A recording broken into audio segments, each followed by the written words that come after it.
नमस्कार बंधुरा welcome back to my Rimpa's kitchen. आज के नानान रकम सब्जी देखते पाচ্ছো নিয়ে নিয়েছি কেটে সজনে ডাঁটা উচ্ছে কুমড়ো आलू পেঁপে সব কিছু দিয়ে আমি কি রান্না করতে চলেছি বলো তো। শুক্তো বড়িটাকে ভেজে নিয়েছি, উচ্ছেটাকেও ভেজে নিয়েছি, আর ফোড়নে আমি দিচ্ছি তেজপাতা, রাঁধুনি আর আদা থেতো অথবা আদা বাটা আমি থেতো করে নিয়েছি। সবজিগুলোকে একে একে করে দিয়েছি। আগে কুমড়ো আলুটাকে দিয়েছি, দিয়ে ভাজা ভাজা করেছি, তারপরে পেঁপে বেগুন সেটাকে আমি দিয়েছি, সেটাকেও হালকা করে ফ্রাই করে নিচ্ছি। তারপরে এর মধ্যে স্বাদ মতো নুন হলুদ দিলাম, দিয়ে ভাজা ভাজা করে অবশেষে মানে লাস্টে আমি সজনে ডাঁটাগুলোকে দিলাম, না হলে আগে ভেঙে ভেঙে যাবে। সেটাকেও ভালো করে ভেজে নিলাম, মশলাটা ভালো কষে গেল। এবার আমি জল দিয়ে দেবো, পরিমাণ মতো একটু জল দিয়ে দিলাম।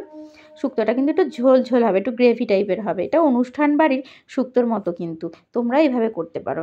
আর উচ্ছে আর বড়ি আগেই ভেজে রেখেছিলাম, সেটাকে আমি দিয়ে দিলাম নামানোর সময়। আর এতে আমি একটা মশলা ব্যবহার করেছি, তোমরা চাইলে সর্ষে পোস্তও দিতে পারো। আমি এর মধ্যে শুধু পোস্ত বেটে দিয়েছি, আর নামানোর সময় সামান্য একটু দুধ দিয়েছি। এই দেখো ঝোলটা ফুটে এসছে। এই যে পোস্তটাকে বেটে রেখেছিলাম সেটাকে আমি অ্যাড করলাম, তাহলে হবে একটু গ্রেভিটা ভালো হবে। তুমি পোস্ত ছাড়াও যদি শুধু দুধ দিয়ে করো সেটাও অসাধারণ লাগে খেতে।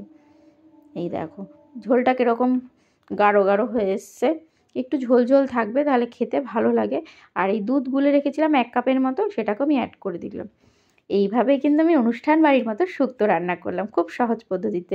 তোমরাও একবার করে খেয়ে দেখবে। স্বাদ মতো একটু মিষ্টি দিলাম। রান্নাটা কিন্তু প্রায় হয়ে গেল। বন্ধুরা ভিডিওটা তোমাদের কেমন লাগলো অবশ্যই একটা লাইক কমেন্ট করে পাশে থেকো। নতুন বন্ধু হলেও সাবস্ক্রাইব করো, তাহলে নতুন ভিডিও ছাড়লে আমি তোমার কাছে পৌঁছে যাবে। ভালো থাকবে, সুস্থ থাকবে, পরে আবার দেখা হচ্ছে।